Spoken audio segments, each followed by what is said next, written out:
जय हिंद दोस्तों।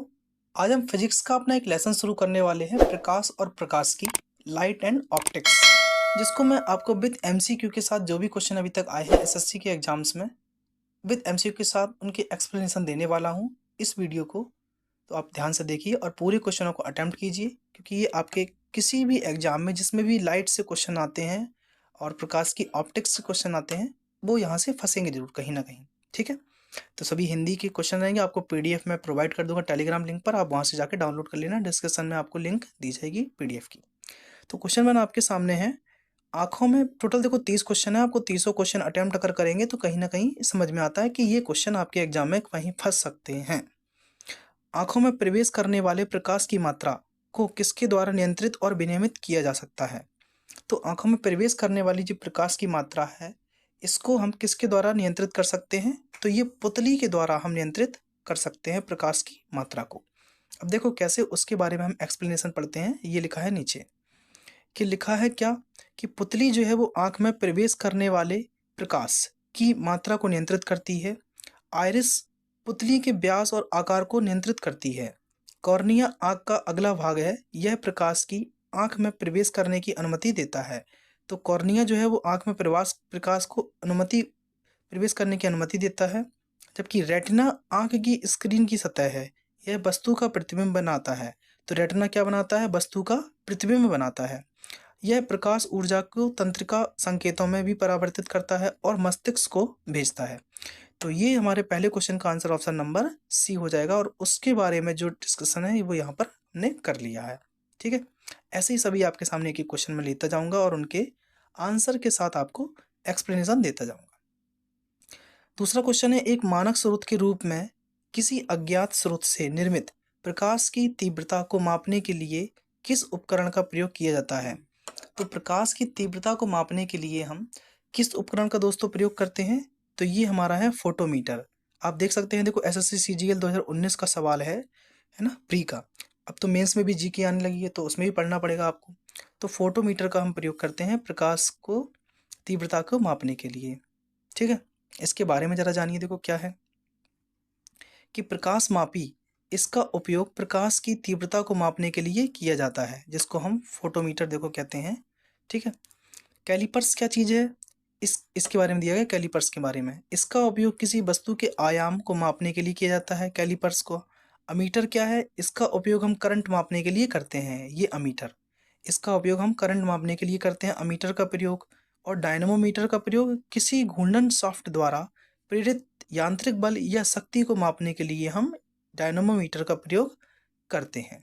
ठीक है, तो ये आपका दूसरे क्वेश्चन के आंसर और उनके एक्सप्लेनेशन। क्वेश्चन तीसरा आपके सामने है, रजत को रजत को दीर्घ दृष्टि है, तो उसकी दृष्टि को सही करने के लिए किस नेत्र विशेषज्ञ उसे किस प्रकार का लेंस की सलाह देगा? तो नेत्र विशेषज्ञ जो उसे किस प्रकार की सलाह देगा दीर्घ दृष्टि दोष में? तो उसको वो आपके उत्तर लेंस का सलाह देगा, यानी कि हाइपर माइट्रोपिया है उसे, क्योंकि दूरदृष्टि दोष है। एसएससी सीजीएल 2019 का ही क्वेश्चन है, देखिए। तो ये हाइपरमेट्रोपिया उसे रोग है। आइए इसके बारे में हम जान लेते हैं क्या है ये। हाइपरमेट्रोपिया जो है हमारा दीर्घ दृष्टि दोष के नाम से जाना जाता है, और दूरदर्शिता के रूप में भी इसको जाना जाता है, जिसे उत्तर लेंस द्वारा ठीक किया जाता है। इस स्थिति में रोगी दूर की वस्तुओं को स्पष्ट रूप से देख सकता है, लेकिन निकट की वस्तुओं को स्पष्ट रूप से देखने में असमर्थ होता है। मतलब अगर आप यहाँ बैठे हैं तो आप दूर की वस्तु को तो स्पष्ट देख लेंगे, लेकिन पास की वस्तुओं को नहीं। इसी को हम बोलते हैं क्या? दूरदृष्टि दोष या हाइपरमेट्रोपिया। क्वेश्चन चौथा आपके सामने है कि आंख में प्रकाश किरणें बाहरी पारदर्शी संरचना के माध्यम से आंख के सामने स्थित किस नामक से, है ना, किस जगह से या नामक से प्रवेश करती हैं? सीएचएसएल का क्वेश्चन है। तो आंख में जो प्रकाश किरणें हमारी बाहरी पारदर्शी संरचना के माध्यम से आंख के सामने स्थित कहाँ से? कॉर्निया से प्रवेश करती हैं। कहाँ से? कॉर्निया से प्रवेश करती हैं। आइए हम कॉर्निया के बारे में जान लेते हैं। देखिए कॉर्निया क्या है। कॉर्निया जो है हमारे आंख का अगला भाग होता है। कॉर्निया आंख का अगला भाग होता है। यह प्रकाश को आंख में प्रवेश करने की अनुमति देता है। आइरिस पुतली के व्यास और आकार को नियंत्रित करता है। ऑप्टिक्स नसें यांत्रिक संकेत ले सकती हैं, ले जाती हैं। ठीक है। क्वेश्चन नंबर 5वां आपके सामने।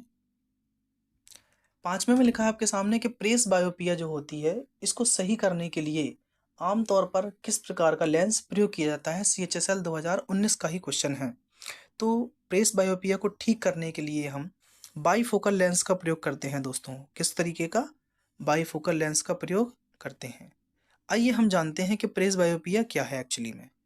इसका एक्सप्लेनेशन आपके सामने कि प्रेस बायोपिया को ठीक करने के लिए आमतौर पर इस्तेमाल किए जाने वाला लेंस बाईफोकल लेंस होता है। ठीक है, कैसा होता है? Bifocal lens. मायोपिया को ठीक करने के लिए आमतौर पर हम अवतल लेंस का प्रयोग करते हैं, कॉनकेव लेंस का। और जबकि हमारा जो हाइपरमेट्रोपिया होता है उसके लिए हम उत्तल लेंस का प्रयोग करते हैं। ठीक है, आमतौर पर लंबी दृष्टि को ठीक करने के लिए प्रयोग किया जाता है। और जो दृष्टि विमता होती है, मतलब एस्टिग्मेटिक्स, एस्टिग्मेटिक्स जो है को ठीक करने के लिए हम बेलनाकार लेंस का प्रयोग करते हैं, सिलेंड्रिकल लेंस का प्रयोग करते हैं हम किसको ठीक करने के लिए? एस्टिग्मेटिक्स में। ठीक है, तो इसको आप याद रखेंगे। क्वेश्चन नंबर 6 आपके सामने, टिंडल प्रवाह किस कारण से उत्पन्न होता है? तो टिंडल प्रवाह क्या है? CPO का क्वेश्चन 2019 का इवनिंग शिफ्ट का है। तो टिंडल प्रवाह किस कारण से होता है? क्या होता है कि प्रकाश का प्रकीर्णन के कारण टिंडल प्रवाह होता है। प्रकाश के प्रकीर्णन के कारण, प्रकाश का प्रकीर्णन, स्कैटरिंग ऑफ लाइट। अब इसके बारे में हम जरा जान लेते हैं क्या होता है प्रकाश का प्रकीर्णन। देखिए, जब प्रकाश की किरणें सूक्ष्म कणों से टकराती हैं तो टकराकर बिखर जाती हैं। अर्थात जब प्रकाश किसी कोलाइडी माध्यम से होकर, कोलाइडी का मतलब होता है किसी द्रव्य माध्यम से गुजरता है तो प्रकाश का प्रकीर्णन होता है तथा प्रकाश का मार्ग दिखाई देने लगता है। यह टिंडल प्रवाह को प्रदर्शित करता है। ठीक है, चलिए क्वेश्चन नंबर 7 लेते हैं। 7 आपके सामने है कि आसमान का नीला रंग जो है किसकी वजह से नजर आता है। तो आसमान नीला जो है वो किसके वजह से नजर आता है? ये प्रकाश के प्रकीर्णन के कारण, स्कैटरिंग ऑफ लाइट के कारण, या फिर TIR होता है, टोटल इंटरनल रिफ्लेक्शन के कारण। तो आसमान का नीला रंग जो है CPO का क्वेश्चन है, इवनिंग शिफ्ट का, प्रकीर्णन के कारण होता है। ठीक है, अब देखो क्वेश्चन साइंस का नहीं बदलेगा, कोई भी सन हो जाए, चाहे सन 2022 रहे चाहे 2019 रहे, क्वेश्चन तो क्वेश्चन रहेगा, साइंस थोड़ी ना चेंज होगी। तो प्रकाश का प्रकीर्णन क्या है, आइए जानते हैं। देखिए ध्यान से, जब प्रकाश किसी ऐसे माध्यम से गुजरता है जिसमें धूल तथा अन्य पदार्थ के अत्यंत सूक्ष्म कण होते हैं तो इनके द्वारा प्रकाश सभी दिशाओं में स्कैटर मतलब प्रसारित हो जाता है, जिसे प्रकाश का हम प्रकीर्णन कहते हैं। आकाश कैसे रंग का होता है? नीला रंग का होता है। और नीले प्रकाश की तरंग दैर्ध्य जो है वो सबसे कम होती है। यह सूक्ष्म कणों से टकराकर आकाश में बिखर जाती है, जिस कारण आकाश हमें कैसा दिखाई देता है? नीला दिखाई देता है। लेकिन अंतरिक्ष यात्री जो होते हैं उनको आकाश का रंग कैसा दिखाई देता है? काला। ठीक है, नेक्स्ट देखिए, फिल्मिनोलॉजी आपके सामने लिखा है। फिल्मिनोलॉजी का अध्ययन क्या कहलाता है? CPO 2019 afternoon shift. तो फिल्मिनोलॉजी जो हमारा क्या है? ये आपका आकाशीय बिजली को हम कहते हैं फिल्मिनोलॉजी। ठीक है, ऑप्शन बी। अब फिल्मिनोलॉजी क्या है कि बिजली का अध्ययन जो है वो हमारा फिल्मिनोलॉजी कहलाता है, बिजली का अध्ययन। और ज्वालामुखी उद्गारों का अध्ययन कहलाता है हमारा ज्वालामुखी विज्ञान। ठीक है, तो क्वेश्चन को आप याद रखेंगे। क्वेश्चन नंबर 9 आपके सामने है, जब किसी वस्तु को ध्रुव तथा फोकस के बीच में रखा जाता है तब अवतल दर्पण के द्वारा बनाया गए प्रतिबिंब का आकार क्या होता है?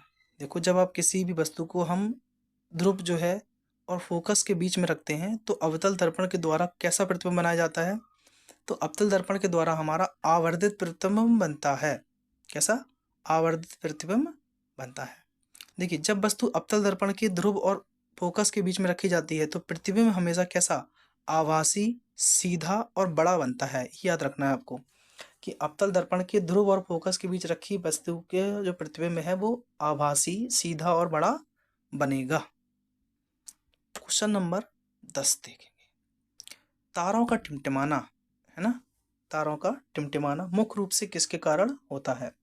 तो तारों का जो टिमटिमाना है, MTS में देखो पूछा गया सवाल है, ये क्वेश्चन है, ये अपवर्तन के कारण होता है, अपवर्तन के कारण।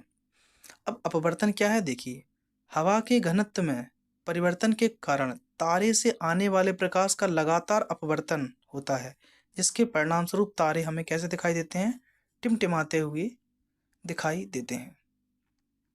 क्वेश्चन नंबर 11 है कि पनडुब्बियों में समुद्र स्तर से ऊपर की चीजों को देखने के लिए निम्नलिखित में से किस उपकरण का प्रयोग किया जाता है। तो पनडुब्बियों में जो है समुद्र स्तर से ऊपर की चीजों को देखने के लिए हम किस उपकरण का प्रयोग करते हैं, हम पेरिस्कोप का प्रयोग करते हैं दोस्तों। किसका? पेरिस्कोप का। Let me tell you about periscope. Periscope क्या है देखिए ध्यान से।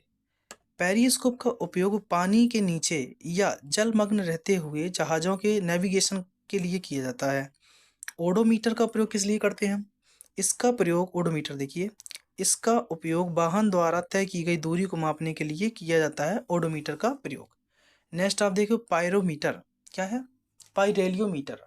तो पाइरेलियोमीटर, इसका उपयोग हम प्रत्यक्ष बीम और सौर विकिरण को मापने के लिए करते हैं। जबकि लास्ट में क्या है? हाइपोमीटर।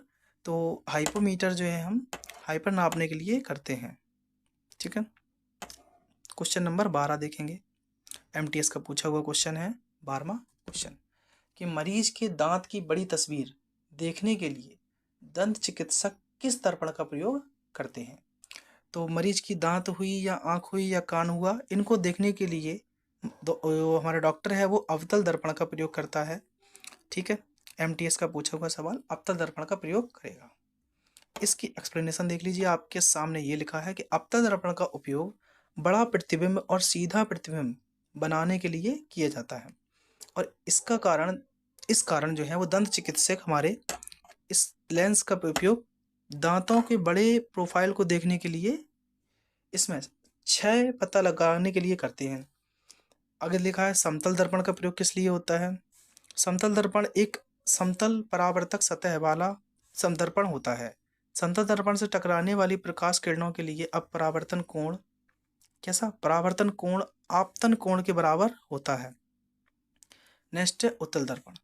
उत्तल दर्पण या अपसारी दर्पण एक घुमावदार दर्पण होता है, जिसमें परावर्तक सतह प्रकाश स्रोत की ओर बढ़ती है। उत्तल दर्पण प्रकाश को बाहर की ओर परावर्तित करते हैं, इसलिए इसका उपयोग प्रकाश की फोकस करने के लिए नहीं किया जाता है। ऐसे दर्पण सदैव आभासी प्रतिबिंब बनाते हैं। उत्तल दर्पण सदैव आभासी प्रतिबिंब बनाते हैं। कौन? उत्तल दर्पण। इसकी पीडीएफ में डिस्क्रिप्शन में डाल दूंगा, तो आप वहां से जाके इसको डाउनलोड कर लीजिए। क्वेश्चन 13 है कि समतल दर्पण के द्वारा निर्मित जो प्रतिबिंब है हमेशा कैसा होता है। समतल दर्पण द्वारा जो प्रतिबिंब बनता है हमारा दोस्तों, वो कैसा बनता है? आभासी तथा सीधा। ठीक है। एसएससी एमटीएस का क्वेश्चन है 2019 का।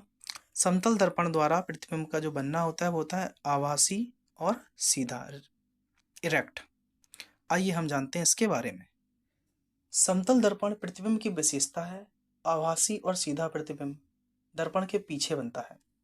छवि का आकार बिंब के बराबर होता है। प्रतिबिंब तथा दर्पण के बीच वस्तु तथा दर्पण की दूरी के बराबर होता है। पार्श्व रूप से उल्टी छवि दाहिने हाथ की छवि बाईं ओर दिखाई देती है, और बिंब का पूरा प्रतिबिंब देखने के लिए समतल दर्पण की बिंब की आधी होनी चाहिए। देखो क्या है कि सपोज बीच में ये दर्पण है, आप यहाँ खड़े हैं दर्पण से 5 मीटर दूरी पर। यदि आप दर्पण से 5 मीटर दूरी पर खड़े हैं तो आपका जो प्रतिबिंब बनेगा ये भी 5 मीटर ही दूरी पर बनेगा। मतलब आपकी जो रियल में खड़े हैं और जो वर्चुअली इमेज बन रही है ना यहाँ पर, इसकी टोटल डिस्टेंस होती है दोस्तों 10 मीटर की। ठीक है। मतलब अगर 5 यहाँ है तो 5 पीछे बनेगी, तो टोटल कितनी हो जाएगी? 10 मीटर की। ठीक, इसके बारे में बात कर रहा है।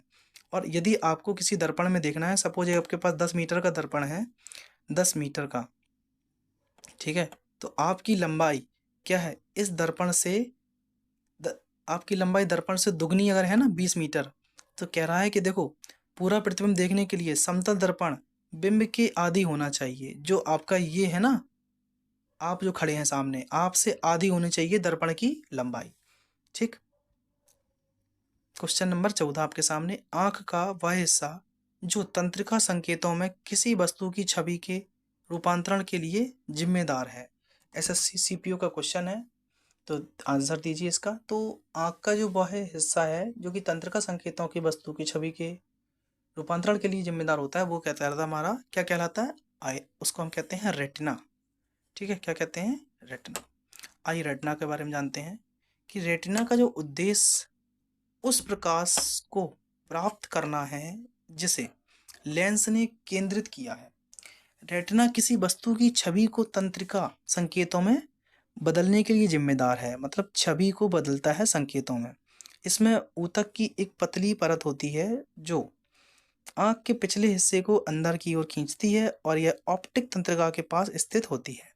यह प्रकाश की तंत्रिका संकेतों में परिवर्तित करता है और इन संकेतों को दृश्य पहचान के लिए मस्तिष्क को भेजता है। ठीक है, ये रेटिना का काम होता है। क्वेश्चन नंबर 15 आपके सामने है कि उस घटना का नाम क्या है जो प्रकाश जो या फिर जिसमें किसी पर्वत के शीर्ष पर सूर्योदय और सूर्यास्त के दौरान एक हल्का लाल या नारंगी रंग होता है। देखिए, अपनी पृथ्वी का रंग है नीला, तो सूर्य अस्त होता है लाल। ठीक, लेकिन मंगल ग्रह पे जस्ट इसका उल्टा है। मंगल ग्रह कैसा है, लाल। तो पृथ्वी का जो अंत, वो सूरज का जो सूर्यास्त होता है वो होता है ब्लू, कैसा, नीला। और यहाँ कितना कैसा होता है, रेड। ठीक, ये मैं उस दिन देख रहा था, तो ये मार्स है हमारा, ये अर्थ है, तो ये दोनों दिखा रहे थे वहां पर। आप कभी देखना, पता चलेगा आपको। तो उस घटना का नाम क्या है जो प्रकाश के प्रकीर्णन से, जिसमें किसी पर्वत के शीर्ष पर सूर्योदय सूर्यास्त के दौरान एक हल्का लाल या नारंगी रंग होता है, इसको हम क्या कहते हैं भैया, इसको कहते हैं आपका अल्पेंगुलो। क्या कहते हैं, अल्पेंगुलो या एल्पेंगुलो, एक ही बात है। अब अल्पेंगुलो, एल्पेंगो क्या है, आइए, इसको नहीं पढ़ा होगा पहले आपने, देखो। अल्पेंगो वह घटना है जिसके द्वारा पर्वत शिखर सूर्योदय और सूर्यास्त के आसपास गुलाबी या नारंगी रंग का हो जाता है। यह या तो सूर्यास्त के बाद या सूर्योदय के पहले बादलों से परोक्ष रूप से प्रकाश का परावर्तन है। क्या है ये, प्रकाश का परावर्तन। यह सूर्यास्त या सूर्योदय के निकट होने वाली सीधी धूप है। प्रकाश का प्रकीर्णन वह घटना है जिसमें प्रकाश किरणें धूल या गैस के अणु, जल वाष्प आदि किसी बाधा से टकराने पर अपने सीधे पथ से विचलित हो जाते हैं। प्रकाश का प्रकीर्णन, टिंडल प्रभाव और सूर्योदय और सूर्यास्त के लाल रंग जैसी कई शानदार घटनाओं को जन्म देते हैं। कौन, प्रकाश का प्रभाव। चलिए, क्वेश्चन नंबर 16 आपके सामने है कि सूर्य द्वारा उत्सर्जित प्रकाश का रंग कैसा होता है। तो सूर्य द्वारा जो उत्सर्जित प्रकाश का रंग होता है वो कैसा रंग होता है भैया, सफेद रंग होता है। सूर्य हमेशा प्रकाश का उत्सर्जन जो करता है वो कैसा होता है, सफेद। एसएससी सीजीएल 2020 मॉर्निंग शिफ्ट का क्वेश्चन है। अब देखिए क्या है ये, समझ लो इसको। सूर्य द्वारा उत्सर्जित प्रकाश जो है वो सफेद रंग का होता है, जिसमें हल्के लाल, नारंगी, पीले, हरे, नीले, इंडिगो और वॉयलेट सभी दृश्य आवृत्तियां शामिल होती हैं, जो सभी इंद्रधनुष के रंग बनाती हैं। और रंग पैटर्न को याद रखने के लिए एक शब्द दिया जाता है, कौन सा, विबग्योर, जिसको हम कैसे पढ़ते हैं, ये याद रखें, विबग्योर, जो शुरुआती अक्षरों से उल्टे क्रम में बनता है। ठीक है, violet, indigo, blue, green, yellow, orange और रेड, इस तरीके से बनता है। आपको पता होना चाहिए कि इंडिगो मतलब बैगनी, जो सॉरी ये वॉयलेट रंग जो बैगनी रंग है, इसकी तरंगदैर्घ्य सबसे कम होती है, जबकि लाल रंग की तरंगदैर्घ्य सबसे ज़्यादा होती है। बैगनी रंग का तरंगदैर्घ्य मैंने बता दिया, इसकी तरंगदैर्घ्य, इसकी आवृत्ति जो होती है वो सबसे अधिक होती है। देखो, तरंगदैर्घ्य सबसे कम तो आवृत्ति सबसे अधिक। लाल रंग की तरंगदैर्घ्य सबसे ज़्यादा होती है तो इसकी आवृत्ति सबसे कम होती है। ठीक है, क्वेश्चन नंबर 17 आपके सामने। दो दर्पण द्वारा बनाई गई छवियों की कुल संख्या 120 है से एक दूसरे पर झुकी हुई है, तो कितनी छवियां बन रही हैं इसके बारे में पूछ रहा है। देखो, जो छवियां बनाने वाला सूत्र होता है वो होता है n बराबर 360 upon theta, 360 upon theta minus 1। ठीक, ये होता है 360 अपॉन थीटा माइनस 1। अब इसमें थीटा का मान जो है वो 120 है, तो आप रखेंगे तो 12 3 36, 3 बनेगा, और 3 में से 1 घटाएंगे तो कितना आएगा, 2। मतलब सीजीएल का पूछा हुआ है कि एक दूसरे पर झुकी हुई हैं तो हमारी 2 प्रतिबिंब बनेंगे, कुल संख्या कितनी होगी, 2 की। ठीक है, ये इसका एक्सप्लेनेशन नीचे दिया गया, देख लीजिए।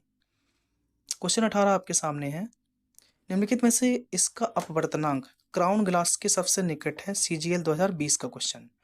तो क्राउन ग्लास के सबसे निकट जो अपवर्तनांक है वो हमारा किसका है, कनाडा बालसम का है। ठीक है, कनाडा बालसम का अपवर्तनांक सबसे निकट है। आइए इसके सॉल्यूशन के लिए। इसकी उच्च ऑप्टिकल गुणवत्ता और क्राउन ग्लास, इसकी अपवर्तनांक है 1.55 की समानता के कारण शुद्ध और फिल्टर किए गए कनाडा बालसम को पारंपरिक रूप से प्रकाशिकी में अदृश्य के रूप में उपयोग किया जाता है, जब ये कांच के लिए सूखी गोंद जैसे लेंस तत्व के रूप में पाई जाती है। ठीक है, क्वेश्चन नंबर 19 देखिए। एक प्रकाश से दूसरे माध्यम में जाने पर मूल पथ से प्रकाश के विचलन की घटना को क्या कहते हैं? तो जब एक माध्यम से दूसरे माध्यम में हम जाते हैं तो विचलन की घटना हमारा कहलाता है अपवर्तन। क्या कहलाता है? अपवर्तन। एसएससी सीपीयू 2020 का क्वेश्चन है। अब हम जानते हैं कि क्या होता है ये, इसके बारे में, अपवर्तन के बारे में। लिखा है कि प्रकाश की किरण इस विरल माध्यम, मतलब हवा से सघन माध्यम पानी, जब कोई हवा से पानी सघन माध्यम में जाने पर अविलंब की ओर सघन माध्यम में विरल माध्यम में जाने पर अवलंब की ओर सघन माध्यम से विरल माध्यम में जाने पर अवलंब से दूर मुड़ने की प्रक्रिया को प्रकाश का अपवर्तन कहते हैं। जैसे ये सपोज आपका अविलंब में, जब प्रकाश यहाँ से यहाँ जा रहा है और यहाँ से दूर भग रहा है, ये देखो आपके विरल से सघन में गया है। ठीक है, दूर मुड़ने की प्रक्रिया को प्रकाश का अपवर्तन कहते हैं, रिफ्रैक्शन ऑफ लाइट। उदाहरण, जब एक पेंसिल को पानी में से भरे गिलास में रखा जाता है तो पेंसिल देखो टेढ़ी दिखाई देती है, क्योंकि ऊपर प्रकाश जो है, ऊपर जो है पेंसिल ऐसी रखी हमने बाल्टी में, लेकिन ये आप एक सेकंड, पेंसिल आपने रखी तो ऐसी है और ये आपका अविलंब रखा हुआ है, ये आपका मेन फोकस है, मेन उसका पार्ट है बेस। ठीक है, तो यहाँ जो पेंसिल है ये पूरी क्या है, वायु के ऊपर रखी है, वायु में है, और ये जो है नीचे वाटर भरा हुआ पानी है। तो यहाँ से हमें पेंसिल जो है मुड़ी हुई दिखाई देती है। कैसी? कि आपको पेंसिल यहाँ से ऐसी तो दिखाई देगी, लेकिन इसके बाद ये फिर कुछ ऐसी दिखाई देगी, ऐसे मुड़ती हुई, है ना, ये ऐसी हो जाती है, समझ लो कि इस तरीके से, और फिर ऐसी, इस तरीके की पेंसिल दिखाई देती है मुड़ी हुई। ये सब अपवर्तन का कमाल है। आगे देखो, एक सिक्के को पानी से भरे टब में डाल रखा जाता है तो सिक्का टब की तल से थोड़ा ऊपर दिखाई देता है। ठीक, ये सब किसके कारण है? अपवर्तन के कारण। कौन सी घटना किसी माध्यम के अणुओं द्वारा कंपन ऊर्जा स्तरों के लिए प्रोत्साहित होने पर प्रकाश के प्रकीर्णन से संबंधित है? तो ये कौन सी है भैया? रमन प्रभाव। CGL 2021 का क्वेश्चन रमन प्रभाव है। अब रमन प्रभाव क्या है इसके बारे में आप देख लीजिए। रमन प्रभाव एक माध्यम के अणुओं द्वारा प्रकाश के प्रकीर्णन से संबंधित है जब वे कंपन ऊर्जा स्तरों के लिए प्रोत्साहित होते हैं। हाइजेंस का सिद्धांत कहता है कि तरंग के प्रत्येक बिंदु को द्वितीयक तरंगों का स्रोत माना जा सकता है।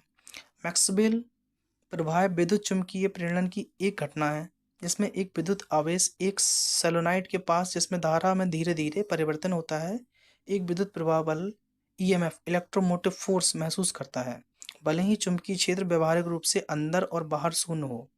रेले जो प्रवाह है, लास्ट वाला रेले प्रवाह विकिरण की तरंगदैर्घ्य बहुत छोटे कणों से तुलना की जाती है। क्वेश्चन नंबर 21, आइए देखते हैं 21 को। सूर्य के प्रकाश में कितने रंग होते हैं? तो सूर्य के प्रकाश में सबको पता है 7 रंग होते हैं। देखो MTS 2021 का क्वेश्चन है, विबग्योर से याद रख सकते हैं आप। ठीक है, जो मैंने पहले बताए थे अभी, कौन से? बैगनी, इंडिगो, नीला, हरा, नारंगी, लाल, और ये रंग होते हैं जो कि सफ़ेद रंग बनाते हैं। सूर्य के प्रकाश का रंग कैसा होता है? सफ़ेद। क्वेश्चन नंबर 22, किसका अपवर्तनांक 2.42 होता है? तो हीरे का अपवर्तनांक जो हमारा है वो 2.42 होता है। MTS 2021 का क्वेश्चन है, याद रखेंगे आप लोग। हीरे का अपवर्तनांक 2.42, हीरे का पूर्ण अपवर्तनांक 2.42 है, कांच का 1.50 है। ठीक है, ये डायरेक्ट पूछे गए हैं एग्जाम में, वन लाइनर टाइप के। 23वां है कि सूर्य के प्रकाश की लाल और हरी रंग दैर्घ्य के अलावा समुद्र में पानी के अणुओं द्वारा सूर्य के प्रकाश की अन्य तरंग दैर्घ्य को अवशोषित किया जाता है। ठीक, किस रंग द्वारा अवशोषित किया जाता है? तो ये आपको सिर्फ बताना है। ठीक है, तो ये आपके पीले रंग को अवशोषित कर लेता है सूर्य के प्रकाश को। कौन? समुद्र।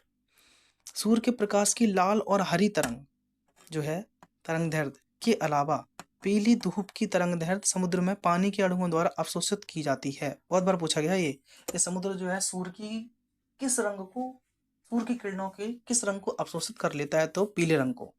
ठीक है, इतना याद रखना है आपको इसमें। 24वां, निम्नलिखित में से कौन सा दर्पण वाहनों में हेडलाइटों के रूप में प्रयोग किया जाता है? तो कौन सा है आपका वो दोस्तों?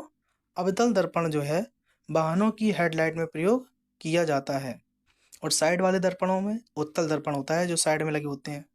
अवतल दर्पण का उपयोग वाहनों में हेडलाइट के रूप में प्रयोग किया जाता है, क्योंकि जब हेडलाइट के बल्ब को अवतल दर्पण के फोकस पर रखा जाता है तो यह प्रकाश को अनंत दूरी तक फैलने देता है। कौन? अवतल दर्पण। क्वेश्चन नंबर 25 है, निम्नलिखित में से किस प्रकार के दर्पण में प्रकाश का पार्श्व व्युत्क्रमण होता है? तो ये आपके समतल दर्पण में जो है प्रकाश का पार्श्व जो है व्युत्क्रमण होता है। एमटीएस में पूछा गया है ये क्वेश्चन। इसका एक्सप्लेनेशन देख लीजिए। समतल दर्पण प्रकाश का पार्श्व व्युत्क्रमण को दर्शाते हैं। पार्श्व उल्टा एक दर्पण छवि का उत्क्रमण है जहां वस्तु का दाहिना भाग दर्पण के पीछे और दिखाई देता है। क्वेश्चन 26, जो लोग बाइफोकल लेंस पहनते हैं उसमें होता है, क्या होता है उनमें? जो बाइफोकल लेंस पहनते हैं, अभी मैंने जस्ट बताया आपको, उनमें जरा दूरदृष्टि होती है बाइफोकल लेंस में। एमटीएस 2021 का क्वेश्चन है, आप पढ़ सकते हैं। जो लोग देखो बाइफोकल लेंस पहनते हैं उन्हें प्रेसबायोपिया होता है, जिसको हम जरा दूरदृष्टि बोलते हैं। बाइफोकल लेंस का उपयोग उन लोगों के लिए किया जाता है जो निकट और दूरदर्शी दोनों होते हैं। ठीक है, जिनमें निकट दृष्टि दोष और दूरदर्शी दोष दोनों पाया जाता है। किस घटना के कारण साफ आकाश का रंग नीला होता है? किस घटना के कारण साफ आकाश का रंग नीला होता है? तो ये आपका है कौन सा? ये आपका प्रकाश का प्रकीर्णन है।